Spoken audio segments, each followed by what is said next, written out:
Hello, everyone. Today, I'm excited to present some work that I conducted regarding melting dynamics of Lagrangian sea ice flows and ice-ocean coupling at the submesoscales. This is work that I have done part of a multi-university project funded by the Office of Naval Research at Caltech with Professor Andrew Thompson. In this presentation, I will focus on marginal ice zones, which, as we all know, are particularly vulnerable to the effects of a warming planet. This map on the left from Meyer et al. In 2014 shows, for example, the concentration anomaly of Arctic sea ice in recent years with respect to the 1979 to 2000 average for the September climatology. It shows how the majority of Arctic sea ice loss has occurred at the margins of the ice pack, where the ice is directly in contact with warm open ocean waters. On the right, I show a satellite image of one such marginal ice zone to the west of Greenland during the June melt season. The sea ice over here is composed of a collection of floes with sizes ranging from several meters to tens of kilometers. So it is of particular importance to understand how this ice interacts with the underlying ocean and how it responds to atmospheric forcing. In 2016, Horvath et al. Conducted experiments with stationary flow-like pieces of ice undergoing summer melt. They found that instabilities develop at the edge of the ice floes, which helps bring warm waters in contact with the center of the ice and hence accelerate their melt rate. They then discuss how this mechanism is more efficient for smaller flows, as the distance between the warm open ocean water and the cold center of the flow decreases. This leads to the result that for the same overall ice concentration, faster melt occurs when that ice is distributed over small flows. The work that I'll present today is an extension of this study, which aims to investigate how mechanical coupling between the ice and the ocean affects these processes. And then I also want to look at what is the effect of winds and whether we can develop simple scaling laws to better understand what controls the flow melt rates over a range of configurations. To address these questions, we developed an idealized model of Lagrangian sea ice flows, which we couple to a realistic ocean model. The ocean model is called Oceananigans, which is largely the same code as the MIT GCM, but coded in the Julia language as part of the CLIMA project.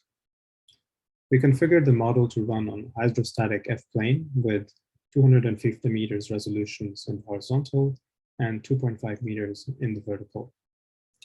The model uses a nonlinear equation of state and is doubly periodic in the horizontal.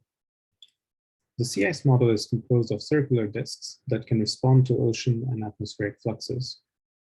It has a simple one-layer thermodynamic component based on Thorndike in 1992, and it uses inelastic contact laws based on Hermann et al. In 2016. The initial conditions are Arctic-like, with a salinity-dominated stratification and a temperature inversion. This figure shows the start of a simulation in this coupled model, where we place a single ice flow of 8-kilometer radius at the center of the domain.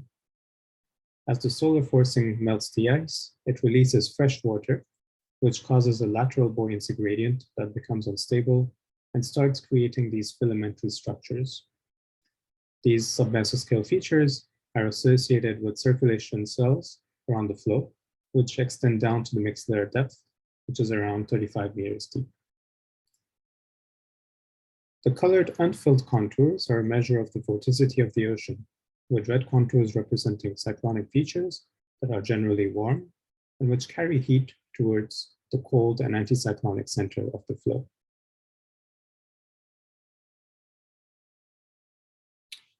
We now repeat this experiment for the same amount of ice, but distributed over smaller flows. Here I plot the vorticity normalized by F in cases with 1, 16, and 64 flows. Notice how these red cyclonic filaments move towards the center of the flow, helping carry heat to the ice. Now, we can look at the mean ice thickness, and we can see that smaller flows melt more quickly than larger ones, which is essentially the same result as the Horvath et al. Case when there are stationary flows. Now, if we consider the melt rate of these flows, we find that it is initially weak but then it increases significantly as instabilities start to develop in the domain. This takes on the order of 20 days and is faster for the smaller flows because the instability length scales are small as well.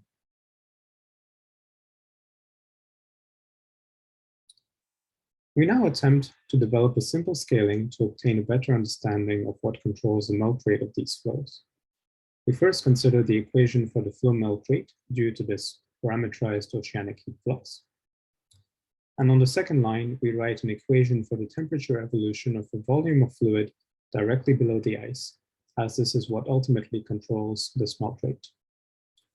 The evolution of the temperature T0 is a balance between lateral heat fluxes from submesoscale eddies, which tend to warm this volume, and the heat exchange with the ice, which tend to cool it down.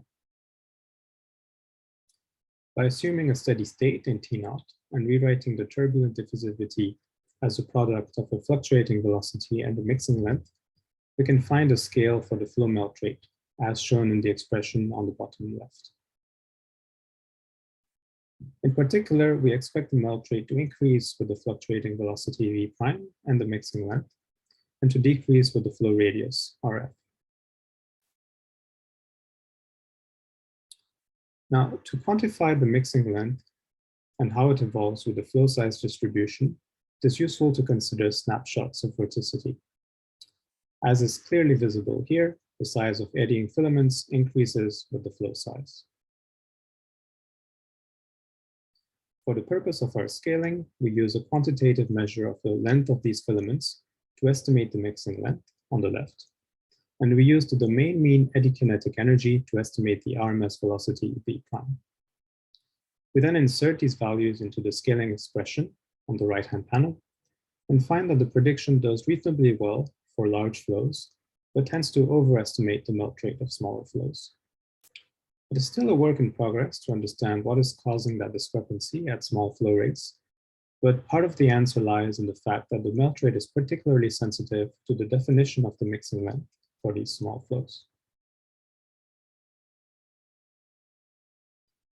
Now we move on to investigating the influence of the mechanical coupling between ice-ocean velocities on the processes discussed so far.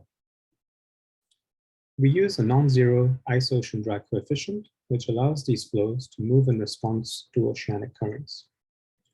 As we can see in all of these simulations, the ice flows tend to remain within the anticyclonic features, which are generally cold and fresh. And by following these cold features, they tend to avoid the influence of warmer cyclonic filaments around them. We conduct these experiments for a range of drag coefficients and find that the melt rate tends to decrease when the drag coefficient is increased, as shown in the diagram here. For small flows, as shown in the yellow dots, this makes a difference of about 15% and plateaus at relatively small drag coefficients. Whereas for big flows, shown in the blue dots, it makes a difference of about 45% and occurs more gradually. So in summary, we find that larger drag leads to a slower melt rate, and it allows flows to escape the influence of warm filaments. For brevity, I won't discuss the details of these processes today, but we find that it is the linear motion of flows that matter the most for small flows, whereas it is the rotational motion that matter for larger ones. Now I go on to think about the effect of winds on flow melt rates. In this simulation, I impose periodic winds with a frequency of 20 days and a magnitude of 7 meters per second. You can see how the winds strongly control the motion of the flows, carrying them around and spreading the density anomalies within the domain. This effect prevents the formation of lasting eddying filaments. Instead, winds carry flow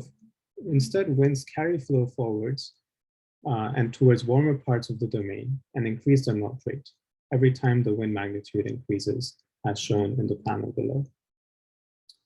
The buoyancy gradients also show similar periodicity, and this continues partly even after the flow melts, likely due to the frontolytic effects of winds on some mesoscale currents. Now, here we revise our previous scaling to include the advective effects of winds and the temperature below an ice floe. The term highlighted in red represents the advective heat flux due to winds. Again, by assuming a steady state, we find that the melt rate is given by the following expression, where the dominant parameter is mu, which is given by the expression in the box. Mu is essentially the ratio between the advective heat flux and the ice-ocean heat flux, and it increases with the wind speed uw.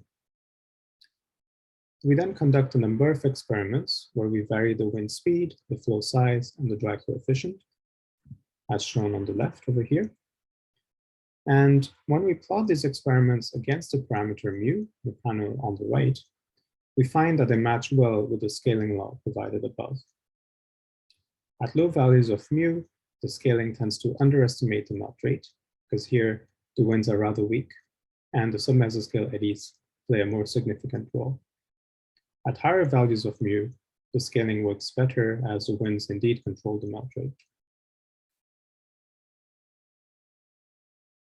Finally, I will end with a simulation that includes a range of flow sizes with a distribution that is akin to real marginal ice zones.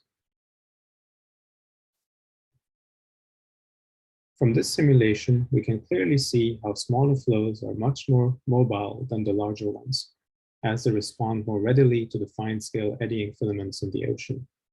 We can also notice how some of these small flows become trapped in the middle of larger flows, shielding them from the influence of warm surrounding waters.